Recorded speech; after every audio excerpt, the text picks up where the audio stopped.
He called me Light, and then disappeared like a shadow, without even telling me his name. I remember the sound of his footsteps leaving. Light, almost guilty footsteps, dragging the cold dust of dawn. The bed where he'd lain for days seemed emptier than any other, as if no one had ever occupied it. No records, no name tag, not a name engraved on the blanket. But he existed. I felt the fever in my fingers, heard the stories he whispered between deliriums, and more than that, he looked at me in a way no one else ever did. He called me Light, that's all. A word that repeated itself like a mantra as I changed his dressings. Not ma'am, not nurse, not doctor. Light. As if he saw me from a place not even I could reach.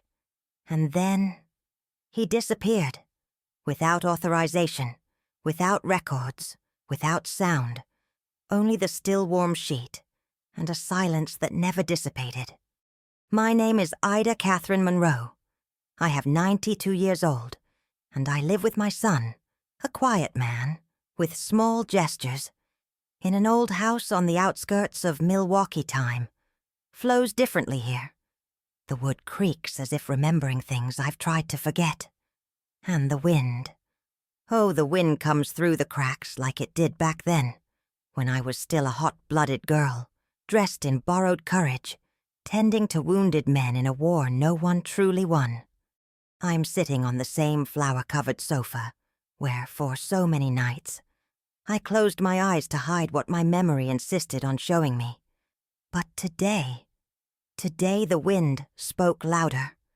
And perhaps because my body now weighs more than my silences, or because my dreams are now just gentle shadows, I decided to reveal what I hid even from my family. A true story about this grandmother, which may not change the world, but it changed everything inside me. And it was kept hidden for so long that it started to bleed again inside me. It's not easy to remember, but it's harder to hide.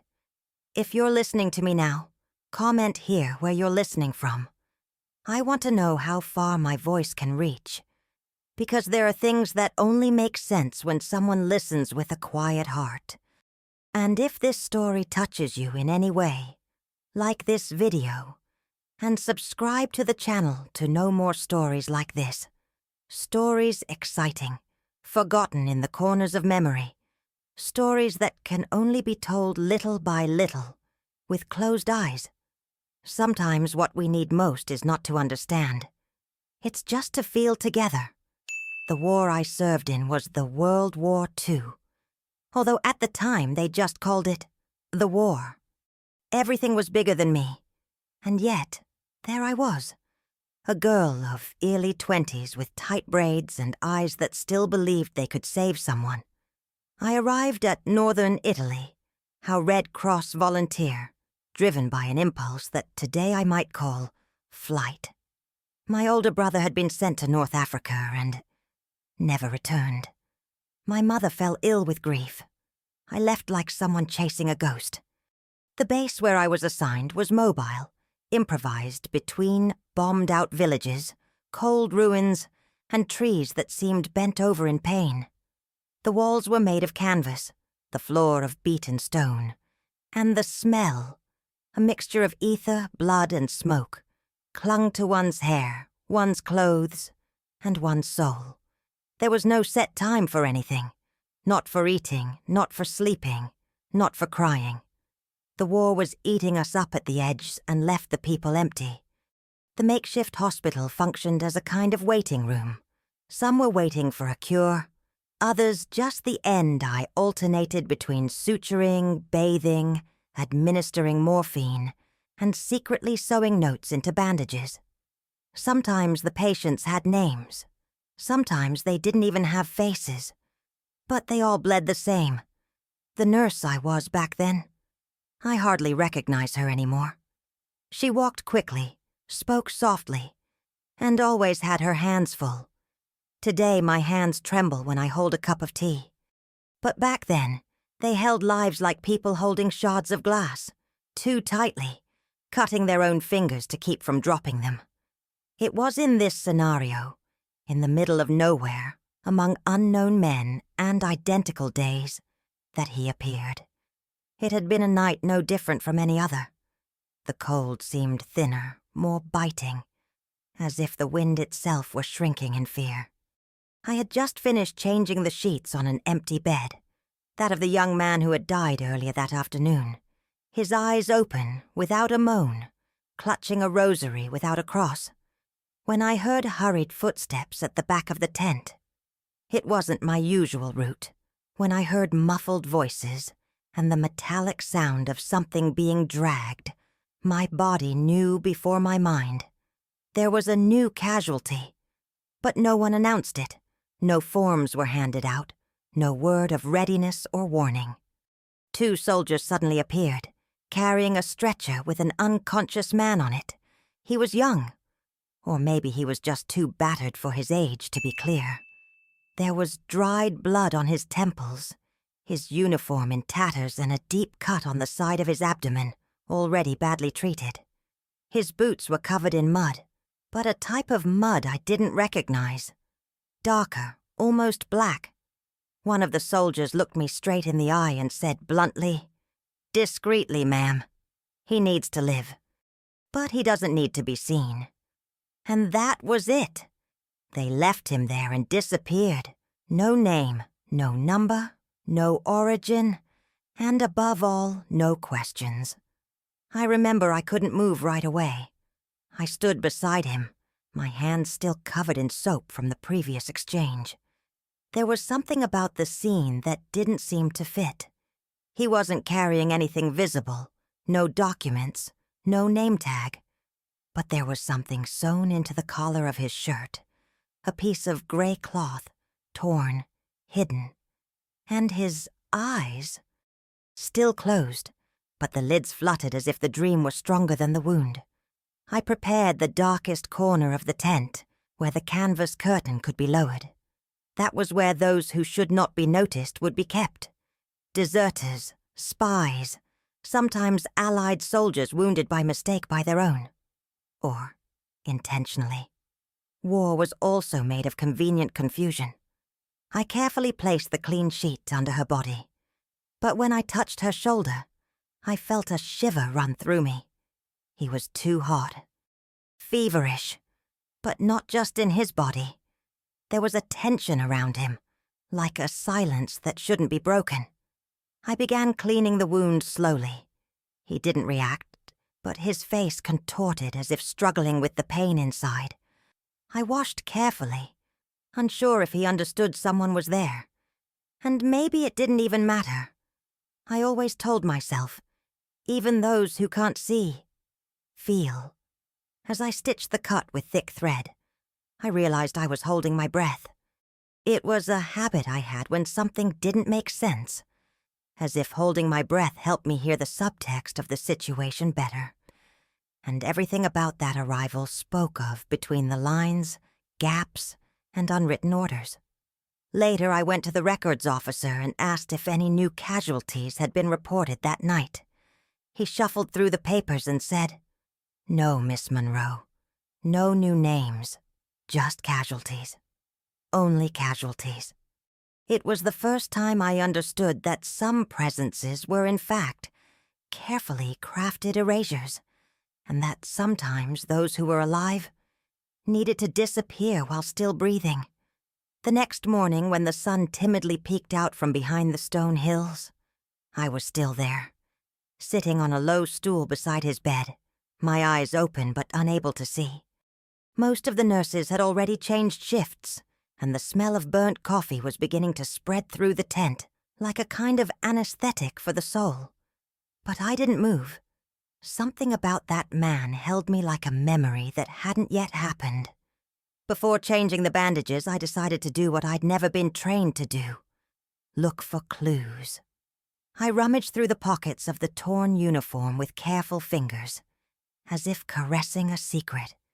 There were only scraps of thread, a loose button, and a shard of mirror too small to reflect a full face. The inside pocket was sewn with newer thread, an emergency patch, perhaps one he'd made himself. I tore it gently. Nothing. His neck, partially covered by a makeshift bandage, revealed absence. There was no identification plate, no name, no serial number, no affiliation. And that chilled me more than the smell of blood. Because in war, even the dead had names pinned to their chests, even if they were to be buried with it. I knelt down with effort beside the stretcher, and carefully pulling back the inside of my shirt, saw something hidden between the sweaty skin and the grimy fabric. Amital medallion, small, round, held together by a frayed cotton cord.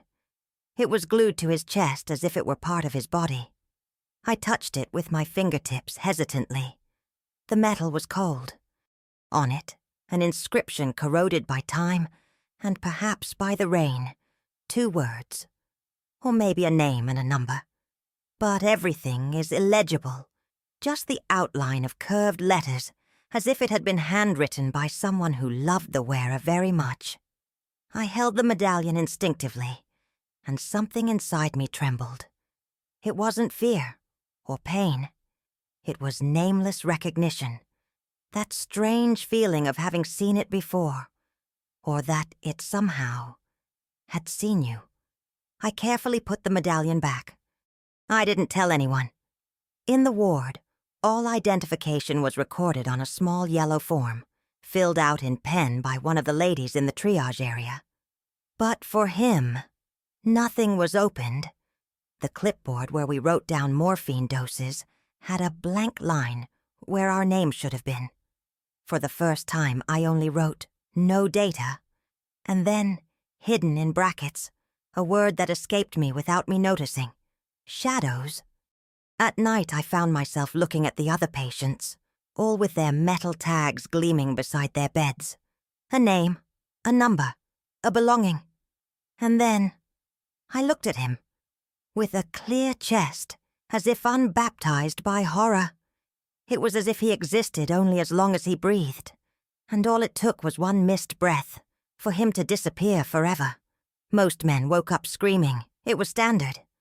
The body survived before the mind understood where it was, and the first sound was always a wail, a hoarse groan, a plea for mother, country, or whatever God remained. But with him, it was different. It was the afternoon after his arrival, and the day was eerily calm. No sirens, no explosions nearby. Even the crows, which usually circled the base like funeral sentinels, seemed to have retreated. I stood beside him, hurriedly opening the bandage, which was stuck to the still inflamed flesh. The smell of pus and blood was familiar, an almost sweet metallic mixture. But that day, for some reason, it made me gag. I picked up the blunt scissors and began to cut slowly, wetting the edges with solution so as not to tear the skin. And then, as my right hand held the damp gauze against his shoulder, he said, "Light." Just one word, whispered, like a breeze that brushes the back of my neck and puts my body on alert. I froze, not out of fear, but out of a kind of vertigo, as if that syllable had come from a place no one usually returns from. I looked at him. His eyes were half-lidded, heavy lids, lashes smeared with dirt. But there was focus. He looked at me. He saw me. "Light," he repeated, this time more firmly, and something inside me trembled. Not the usual fear of war, but an inner unease, as if he tugged at a part of me I hadn't remembered existed. It was like being called by a name that wasn't yours, and yet knowing it was. I tried to say something, but my voice caught behind my tongue. The scalpel slipped slightly from the tray and fell to the floor with a metallic sound that echoed louder than it should have. No one in the ward seemed to notice. We were in a bubble, he and I, and the word he had chosen to give me. I was just a nurse. My uniform was threadbare, my dark circles were deep, and my fingers still trembled when I applied deeper stitches. But in that moment, under that gaze and that word, you feel seen me, not as part of the machine, but as someone, as a presence, as light. He then closed his eyes slowly, as if blowing out a candle, and he fell asleep. I stood there, motionless, for a few minutes, the bandage still half finished, my hands still resting on it, as if something bigger than me had happened without explanation. Light. That was all. But inside it was as if I had heard something sacred. Not because he was praising me, not because he was saying something nice, but because gave me a place that I didn't even know I needed. In the middle of a war zone, where everything was gray, brutal, and nameless, someone had given me meaning. And in that moment, without yet knowing what that would bring, I felt like I was no longer just a nurse in front of a wounded man. We were something that didn't fit into the files or the orders. Something without a record, like him. Over the next few nights, something began to happen. Something small, quiet. But it made me forget for a moment the distant sound of bombs and the muffled cries of amputees. He began to reach out. He didn't ask for anything. He didn't speak. He just reached out from under the stained sheet, not too hard, not urgently. And when my fingers touched his, he held on, firmly, as if I were the only fixed point in his world. And maybe I was. It was always at the same time between 2 and 3 in the morning, when the cold became more intense and the other patients fell into dreams or delirium. That was the time when the living and the dead became confused, the time when promises made in moments of pain began to fade like mist. It was also the time when my body ached, not from exertion, but from memory. It ached in my back, in my shoulders, in my thoughts. And then it came his hand. The first time I thought it was a reflex, some nervous spasm.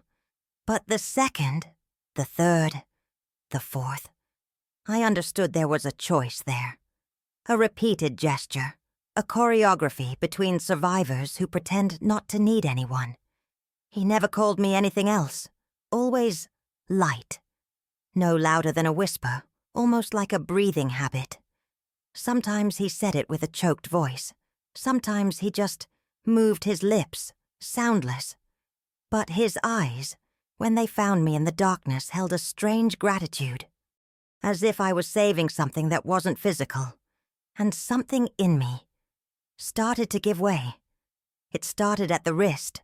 My hand, which had previously only known how to sew, cut, and heal, began to linger. I, who had always shied away from contact unless necessary, began to accept that nocturnal touch as if it were part of the uniform, part of the job. But it was a lie. I knew it wasn't. Then my chest gave way. My heart began to slow when I was near him. My steps, previously hurried, slowed as I approached his bed. And then my mind took over. I began to wait, to count the hours until that moment when he would hold my hand, and the world, for a few minutes, would not explode. There was a kind of heat coming off his skin, but it wasn't a fever. It was presence. It was as if that gesture said, "Don't leave me alone." And I, even without understanding why, responded without words. "I won't." One of those early mornings, a light snowfall fell on the canvas of the infirmary. The wind whistled through the seams of the makeshift windows. And yet, as I held his hand, I felt heat. A heat that came from within, like embers protected by a thick cloth. I never asked his name. I never dared. There was something sacred in not knowing, as if a name would break the spell, or condemn him to a fate more concrete than our silence allowed. And in that shared silence, I rediscovered myself. Less nurse, more woman, less caring machine, more someone who also needed to be touched, even if only by a dirty, lost, historyless hand. A warm hand that held mine like someone holding an anchor in the dark. The fevers returned on the third night. Not violent, but persistent, like a burning ember that never goes out, only burns deeper. He writhed slightly in bed, sweating more than usual, and his lips moved erratically. Some words were loose, incoherent. But others came with a weight that made me stop everything. We were alone. The other nurses had been called to the amputee ward, and I volunteered to care for him. I pretended I liked silence. And it was true. But not only because of that. There was something about that feverish presence that demanded I stay. As if I left, he would dissolve into the darkness. As if the world itself would forget he ever existed. I leaned over to change the damp cloth on his forehead when he whispered something that made me freeze. Rust path. Ravine behind the vegetable garden. Entrance under the pine tree. I accidentally let go of the gauze. Those words made no sense to anyone, except me. The rust path was what we secretly called one of the paths that led to a makeshift wing of the base, a smaller tent where chemical weapons victims were treated. It was an isolated area hidden from the official map, accessible only by authorized personnel. Only the chief medical officer, an intelligence captain, and 3 nurses knew of the place's existence. I was one of them, and I had never spoken about it to anyone outside the team. But he knew. I backed away slowly, like someone escaping a burning room. I sat on a stool at the foot of the bed, my heart pounding. He continued to murmur. Names, coordinates, tunnel descriptions, the radio communication password that had only been given verbally, 2 days earlier. He spoke clearly, even in delirium. I ran my hands over my face, trying to remember if anyone else could have said that around him. But there was no way. No one spoke such things out loud. It was coded information, guarded for fear of infiltration. And that's when the suspicion came. Not as a logical thought, but as an ancient intuition of a woman accustomed to listening to more than words. He wasn't just an injured person off the list. He was someone who shouldn't have been there. Not on that side. Maybe an infiltrator. An intelligence defector. Or worse. Someone trained to know too much. I looked at him again, this time with different eyes. His face was more serene, like that of a child dreaming of a place that no longer exists.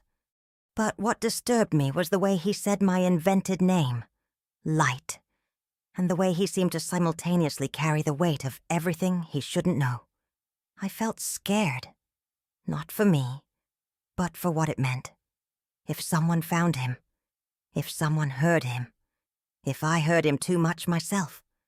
That night I finished the dressing with trembling hands, and before turning off the lamp, I murmured softly, like a promise no one asked of me. Whoever you are, just let me believe you're just injured. Just for one more night, but deep down, I knew. No one knows what he knew, without carrying on his back a secret even bigger than mine. It was in a silent dawn, the kind where even moans seem to lull you to sleep, that I found the handkerchief. The ward was calm, the shift was light, and he, miraculously, was sleeping soundly. His breathing rhythmic, fever-free, his face relaxed like nothing I'd ever seen. I took the opportunity to change the sheets, already stiff with sweat and dried secretions. The mattress was thin, made of straw covered with rough canvas, and every time I turned it, I found crumbs of time there. Strands of hair, dark stains, old coins that the wounded had hidden for fear of being robbed. But that night, what I found was different. Between the fold of the canvas and the damp wood of the pallet, I felt a strange lump. I pulled it out carefully. It was a thick handkerchief, folded so many times it felt like a small bundle. Opening it, the smell of smoke hit me immediately. Not like the smoke from explosions, but something more intimate, like clothing burned by mistake, like a house in ruins. The fabric was charred at the edges, but the center still bore what remained of a symbol. It was a military coat of arms, hand-embroidered, the lines too precise to have been rushed. Part of it was intact, a laurel branch, an oddly angled cross, and German lettering. But the bottom, charred. As if someone had tried to erase the identity, but only halfway. As if they didn't have the courage to destroy it all. I sat on the corner of the bed, the handkerchief between my fingers, and felt a chill run up my arm. I'd seen that coat of arms before.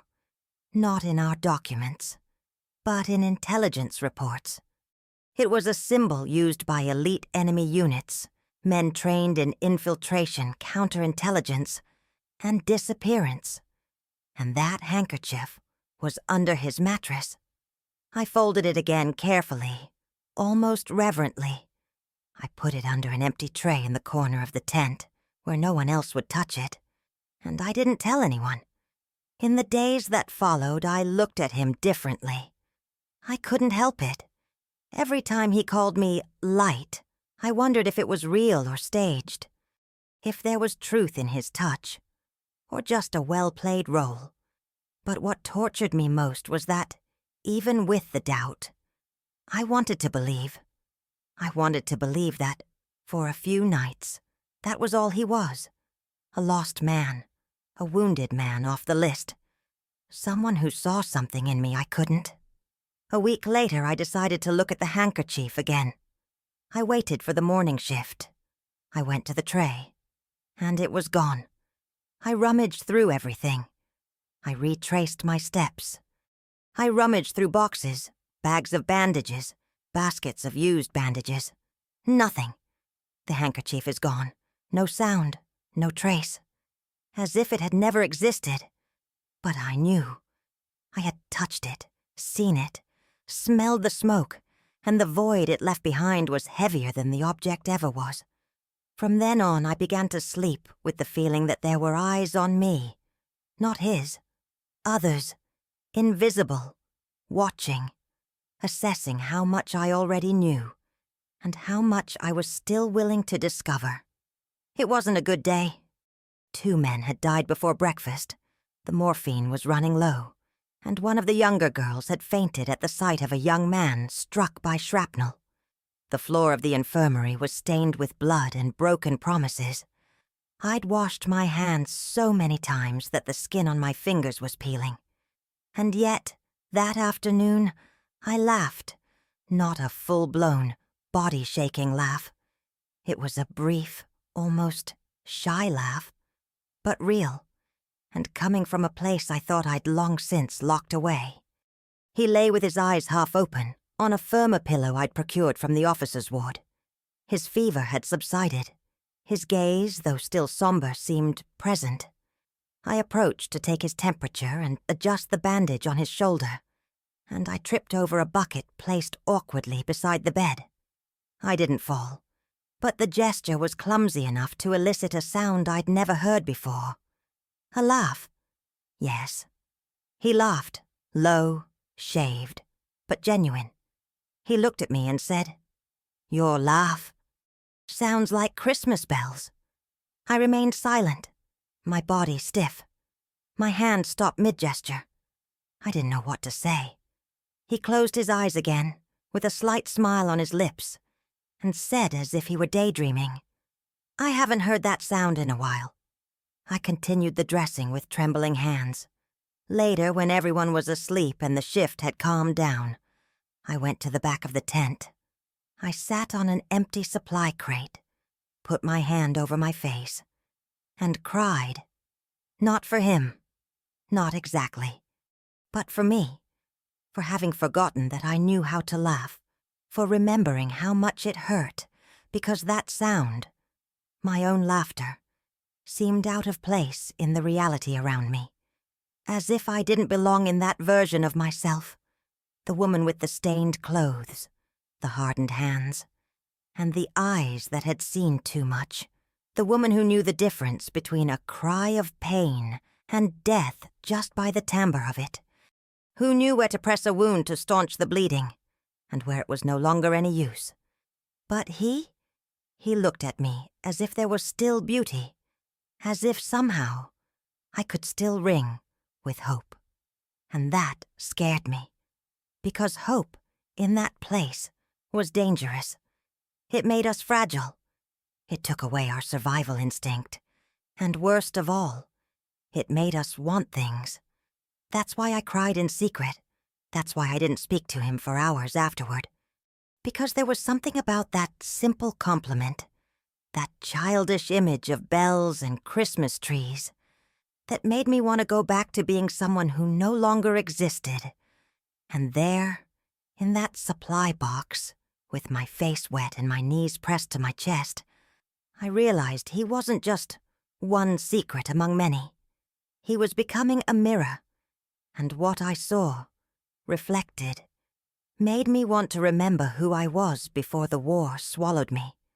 The lie started small, like almost all lies that carry great consequences.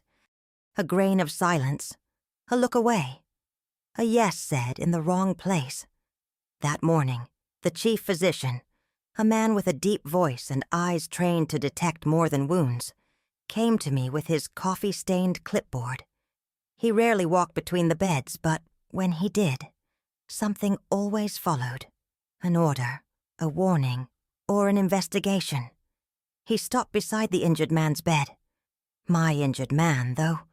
I never said that out loud. And watched for long seconds. I pretended to rearrange the gauze tray, but I could feel the tension seeping from my shoulders. "Monroe," he said bluntly. "Was he registered?" I swallowed hard. "No, sir. We haven't been able to identify it yet." He made a noise in his throat and wrote something down. Then he looked back at the man, who slept like someone who had finally found a piece of peace within himself. "And the belongings? Any documents? Objects? Any clues as to where they came from?" I should have told the truth. About the medallion with illegible inscription. About the scarf with burnt coat of arms, even though he was already gone. About how he knew paths that only we knew.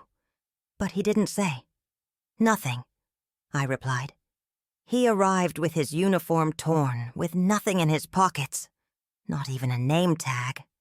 It was the first time that I lied out loud to a superior. And as the phrase echoed in the air between us, I felt a strange kind of chill creep up my spine. Not a chill of temperature, but of consequence. As if the lie hadn't just come from my mouth, but had taken root within me. The doctor looked at me for a moment. He didn't say anything. He just nodded, made another note, and walked away. I stood there, breathless, my fingers clenching the edge of the metal table. I could feel the weight of his clipboard pressing down on my chest. Lying in that place was more dangerous than getting hurt, because a fracture could be healed. But a lie created cracks within, and that one had opened the first one. I returned to his bed and watched. He slept as if unaware that there was now a crime between us, an omission, an unmade pact. I had chosen to protect him, without any guarantee of who he was, without knowing if he would betray me, without knowing if one day someone would ask me again, and I would have to lie again. Later, I went to the closet where I hid the medallion and held it between my fingers. I thought about handing it over, about confessing, but something inside me refused, because even without a name, even without a record, he had already given me back something I didn't even know I had lost, the desire to be seen not as a function, but as a presence. And then I put the object back. Little lies are like buried shards. We take one false step, and they bleed. But I was already too hurt to stop now. I wasn't one to keep notes. In war, paper was a scarce resource, almost as valuable as morphine. When we wrote, it was to record doses, names, dates of death. Never feelings. Feelings stayed inside, hidden, sewn into the uniform. And even now, at over 90, I still maintain this habit, keeping things inside, not out. But that night a strange thing happened. It was the end of my shift. I was exhausted. My hands throbbed from tightening bandages, my head was spinning, and the early morning silence felt heavier than usual. I decided to reorganize my small drawer of personal belongings. A wooden box with loose hinges, where I kept my few things. A broken brush, a smudged picture of my brother, 2 loose buttons, and a sock with a hole. At the back of the drawer, between a strip of old lace and a packet of gauze, I found something I didn't remember putting there. A piece of paper folded in 4. My heart slowed for a moment, as if the whole world had held its breath with me. I sat on the edge of the cot and unwound the folds with slow fingers. It was my roll. I recognized it. And it was my handwriting also. Slightly tilted with the trembling features of cold nights, the written sentence was short. "Don't let the light go out." I stared for minutes, not understanding. I didn't remember writing that. There were no such notes in my reports, no notes left hastily between shifts. It was too intimate, too poetic. Mine, but not mine. And yet, it made sense. It made such profound sense that it hurt. Because Light was the name he'd given me, or the nickname, or the code. I didn't even know anymore. But that word, written there by me, with my ink, with my hand, felt like an echo from the other side, an answer to a question I never asked. I felt a chill crawl up the back of my neck, but not from fear. It was the chill of someone who, for a second, wonders if they're awake or dreaming. I got up, paper in hand, and went to the lit fireplace in the officers' quarters. They were all asleep. The fire still crackled, low, but enough to consume anything. I wanted to destroy it, erase the evidence of something that didn't make sense. I threw the note into the flames firmly, as if getting rid of a secret. But it didn't burn completely. The edges curled, some of the paint darkened. But the center, the phrase, remained almost intact, even after I stoked the embers. "Don't let the light go out." I stood there, watching the ashes dissipate. Except for that one, the one that remained. I returned to my tent with a heavy heart, and for the first time in weeks I couldn't look at him. I slept as usual, with a sweaty forehead and parted lips. But there was something different about me. I started to wonder if I was losing myself, or if she was just being found. It was the 8th day, the one where the rain wouldn't let up, and the tent canvas threatened to collapse under the weight of the accumulated water. Mud invaded the makeshift corridors. Our feet were soaked from the start, and the smell of dampness mixed with decaying flesh was so constant that it was already part of the air we breathed. That night, when I arrived for my shift, I felt as soon as I entered the ward the strange heat that only fever knows how to emit. Not the heat of the ordinary body, but the kind that seems to radiate from the soul, as if even the bones were burning from the inside out. He was sweating. The sheets were wet. His hands clenched into fists, as if fighting even in his sleep. I approached, touched his forehead, and confirmed the fever had returned with a vengeance. I began the protocol: cold compresses, careful application of water, cleaning around the wounds to prevent infection. It was a procedure I could do with my eyes closed, and maybe I was doing it anyway, until I felt his fingers tighten around my wrist. Not like before. This time it was different.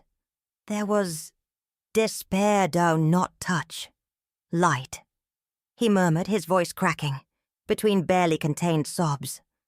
I instinctively hugged his body, trying to restrain him without hurting him.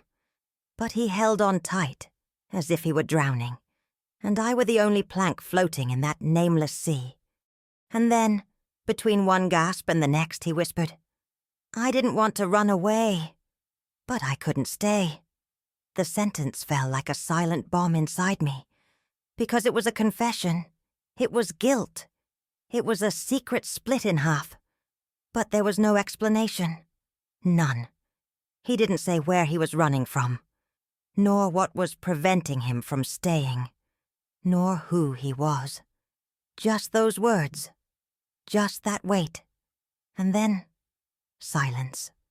His body suddenly relaxed, like someone escaping a nightmare or falling deeper into it. His eyes closed, and he fell asleep again. But not me. I sat there beside him, my hands resting on his, trying to decipher an impossible emotional equation. If he didn't want to run away, then what made him run? And from whom? And why me? Why cling to my hand? Why call me light? The word light, which had previously warmed me, hurt me that night, because it also came to mean what he left behind. That which you may never have had. That night, the world didn't explode around us. No bombing, no rush. But inside me, something gave in. I realized that, even without knowing who he was, I was already in too deep. And for the first time, I wished for something impossible. That he would stay.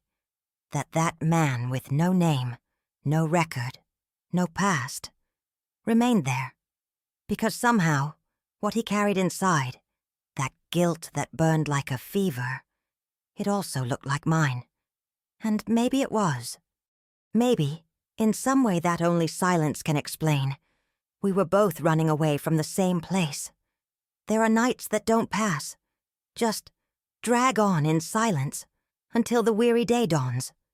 In wartime, these were the worst, not because of the bombs, but because of the lack of them. When the world grew too quiet, it was as if the pain screamed alone. That was one of those nights. The wind had shifted direction, blowing through the tent's poorly sealed seams like an ancient lament. It carried the scent of distant snow, wet wood, and a kind of chill that didn't come from the temperature alone. It was the chill of waiting, of what does not return, of what has not yet left. He was sleeping. After the intense fever of the previous night, his body seemed to finally rest. But his face wasn't resting. The muscles twitched gently, as if daydreaming, an expression somewhere between peace and anguish, as if sleep weren't a shelter but a mirror. I sat beside him with a blanket draped over my shoulders. I wasn't on duty. The nurse covering for me had offered me tea and a rest, but I declined. I needed to be there, not out of duty, for something that couldn't be put into words, like a promise made with a look, never spoken aloud. I held his hand, not out of clinical necessity, but out of a need for presence, and he, even asleep, returned the touch. He didn't squeeze. He simply embraced, as if to say, "I'm still here." The wind picked up around 3 a.m. The curtains fluttered. The lamps flickered in their dim light, and I pulled the blanket closer, sensing the cold wasn't just outside. My thoughts wandered. About him, about myself, about everything we'd never fully understand. And then, he smiled. It was brief. A small, discreet, almost childlike smile. The kind of smile we make when remembering a place that no longer exists. And still with his eyes closed, he murmured, "Thank you, Light." I don't know if he saw me, if he knew I was there, if he was dreaming about me or something else. But that sentence, it went through me like a whisper in the dark, because no one thanked me for being there. Nurses were cogs, replaceable parts, names forgotten in reports. But he saw me, and in that thank you, there was no formality. There was recognition, certificate of existence. My eyes burned, but I didn't cry. Not then. I just closed my eyes too, my hand still clasped in his, and let myself be, without trying to understand, without trying to name, just be. I spent the night there, keeping a silent vigil, one who doesn't expect a miracle but also doesn't give up on being present. And even when the dawn light began to seep through the edges of the tarp, I didn't get up, because something inside me knew that night would be the last with him. Not in the body. Maybe he'd still be breathing for days. But something had changed. The goodbye had begun subtly, and only I had noticed. In war, matches do not all happen at once. Some start with a sleepy smile and a thank you. That sounds like goodbye. I awoke to the sound of boots crunching in the mud and the rustling of canvas curtains being drawn back. The sun had barely risen, but activity at the base had already begun again. The smell of burnt coffee and damp smoke filled the air, mingled with the subtle odor of disinfectant and used sheets. I sat on the edge of the cot with the blanket still draped over my shoulders. My bones ached, but no more than the center of my chest. I turned my face toward the dark corner of the tent, toward his bed, and there my world stopped. The mattress was empty. Not messy, empty. The folded blanket, the pillow flat and cold. The space where, hours before, a feverish man had lain now seemed untouched, as if no one had ever been there. I struggled to my feet, stumbling over my own feet. I looked around, searching for any sign. A shoe, a hair, a mark on the wood. Nothing. I looked for the other nurses. No one had seen a departure. No one had been alerted about the transfer. No record had been made on the transport clipboard. Not in the ward. Not in the early morning reports. I went to the head physician, my eyes still puffy from a bad night's sleep. I asked with the caution of someone who fears the answer. "And the man in bed 17? He frowned, consulted the papers in his hands, and replied with cruel simplicity. "There's no man in bed 17. You must be confused, Monroe. You need to rest." But I knew. I returned to the corner of the tent. I touched the mattress, still warm. A last vestige of presence that dissipated with each passing second. I sat down, and I cried. Not outrageously, not with rage, but with the muffled cry of someone who has just lost something that they could never claim was theirs. I spent the next few days a shadow of myself. I avoided the looks, the questions that never came. I knew no one would mention it, because he never existed on paper. He was never on the list. And perhaps that was the cruelest thing, to lose someone who, in everyone's eyes, was never there. Until 3 days later, while folding a clean apron inside the grocery cupboard, I found a letter. Folded in 4, without envelope, no name on the back, but with my heart racing before I even opened it. I sat on the wooden floor, knees drawn to my chest, and unwound each fold with trembling hands, waiting. For a word, a goodbye, an explanation, something, anything. But the paper was blank. No line, no stroke, no letter. Just the paper. Clean, untouched. White as a beginning that never came. White ashes silence. I held that sheet of paper like someone holding an answers that slipped through their fingers. I cried again. Not because I didn't understand, but because I understood exactly.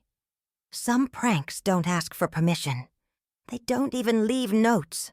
Or maybe that blank note is the message. A farewell that could not be written. A secret that can only be remembered in silence. An absence that never stopped being with me. The months that followed were like thick mud. Heavy, dragging, opaque. The war wasn't over, but it no longer felt alive either. It was as if we were all in a space between two pains. Neither dead nor saved. Just suspended.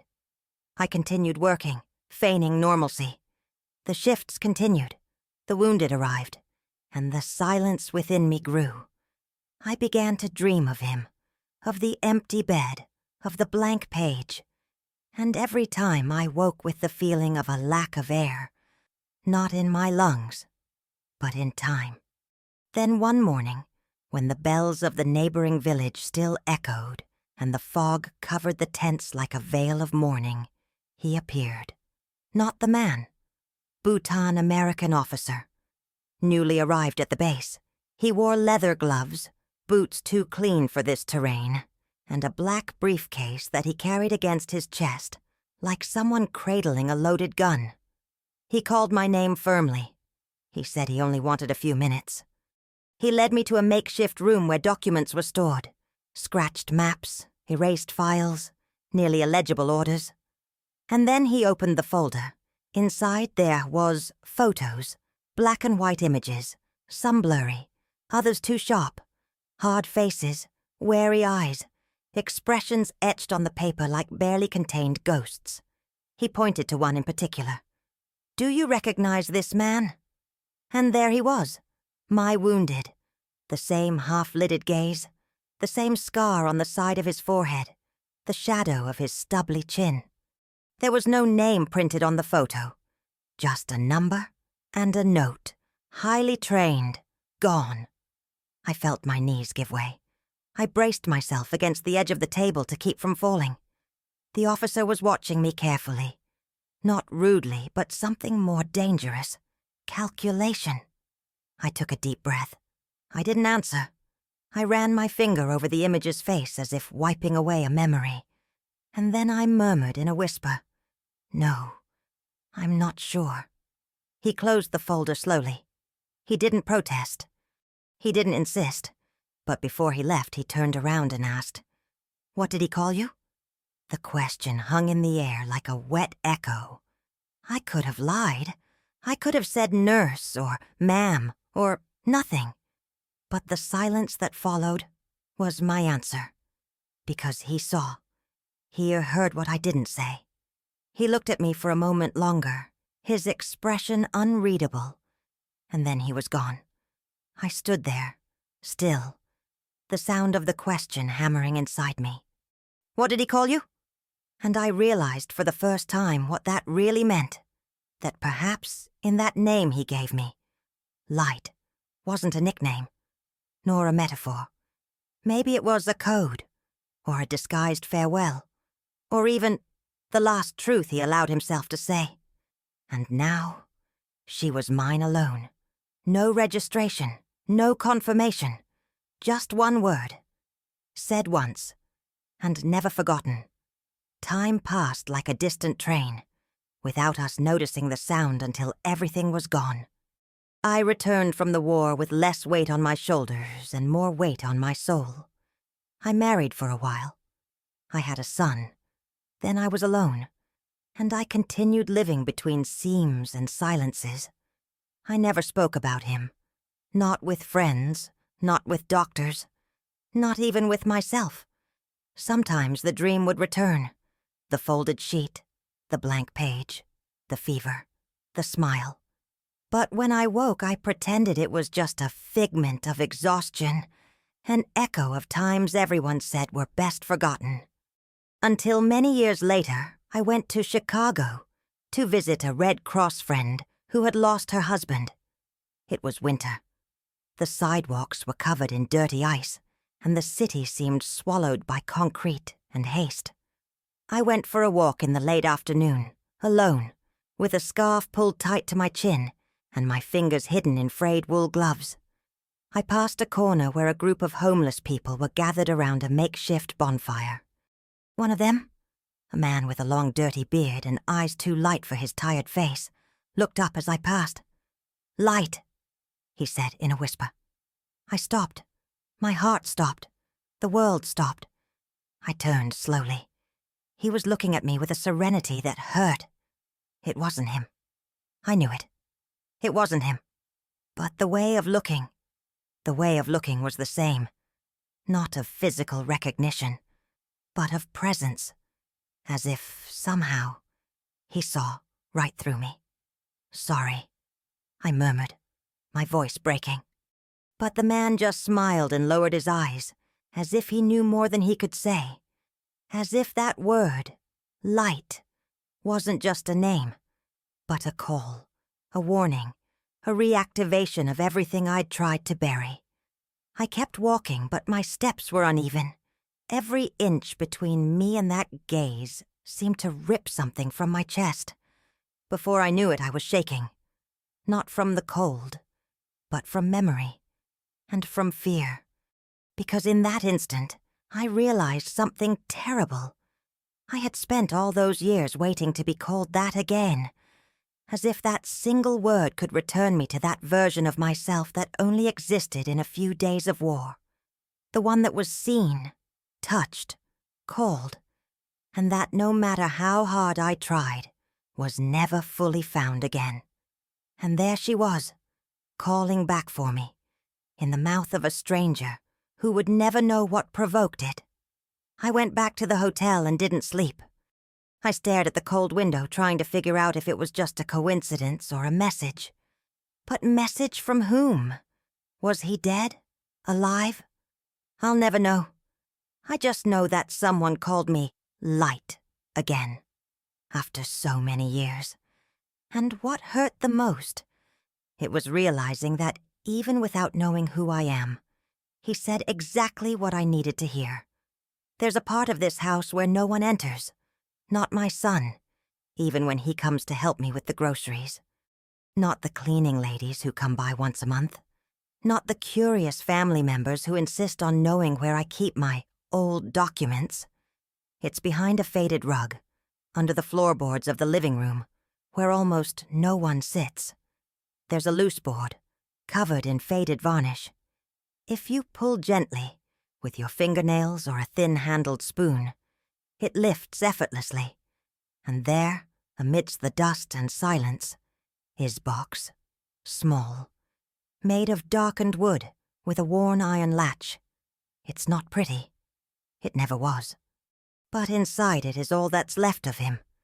The medallion, the piece of handkerchief burnt at the edges, and toe-blank letter. I never showed it to anyone. I never told anyone. I never dared throw it away. The box moved cities with me. It changed rooms. It changed hiding places. But never its function. She was my private altar, my museum, my tomb. For decades I avoided opening it. Not out of fear of the contents, but out of fear of face what was still left in me. Because when I touched these objects, I returned. I returned to the canvas of the tent, to the dawn of "Thank you, Light," to the empty bed, to the day my world was suspended between what was and what could have been.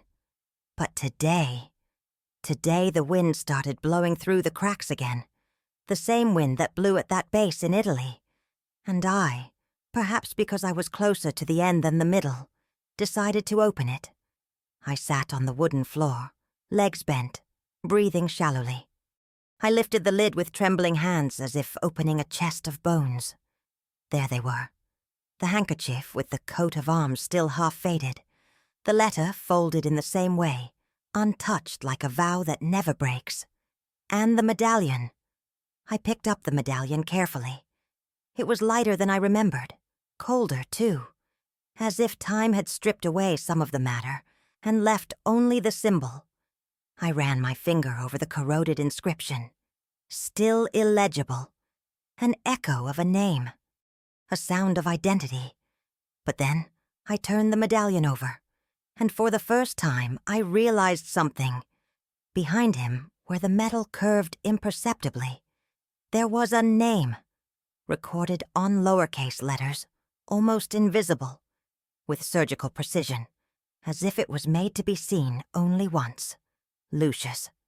It wasn't a word. It wasn't a metaphor. That was his name. The revelation brought me no relief, nor pain.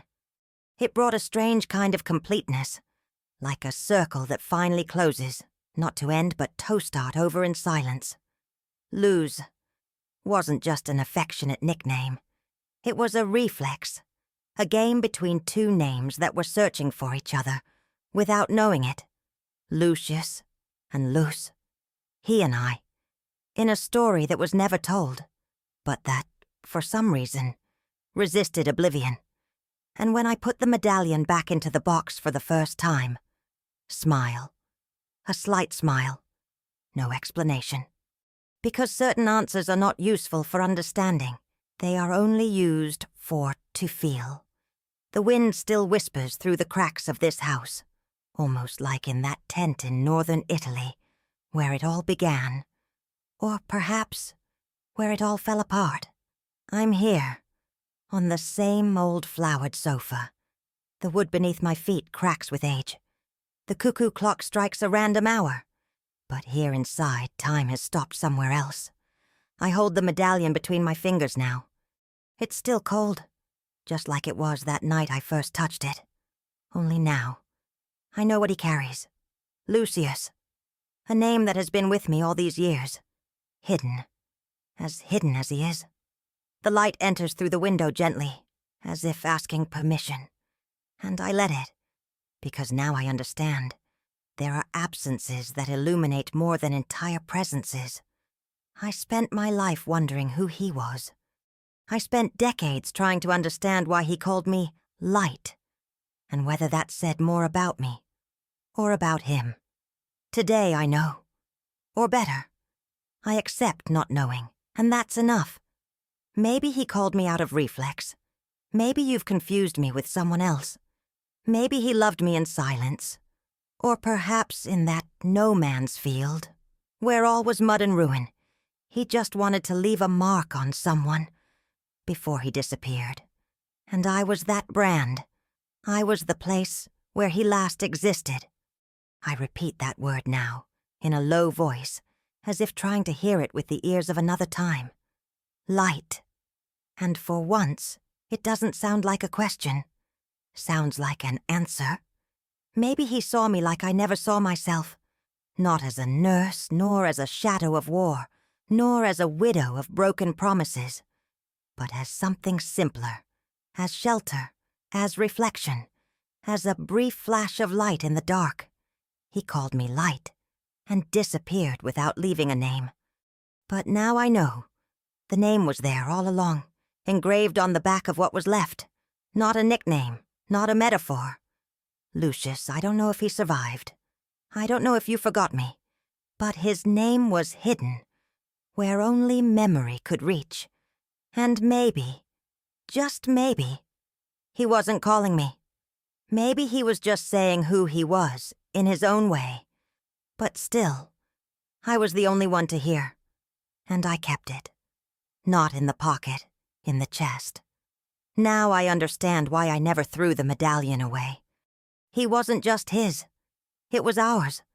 A story that was never written, but that remained alive here inside, kept in silence, in the burned handkerchief, in the blank letter, in that single word that has stayed with me to this day. If this story touched you, comment here where you're listening to me from.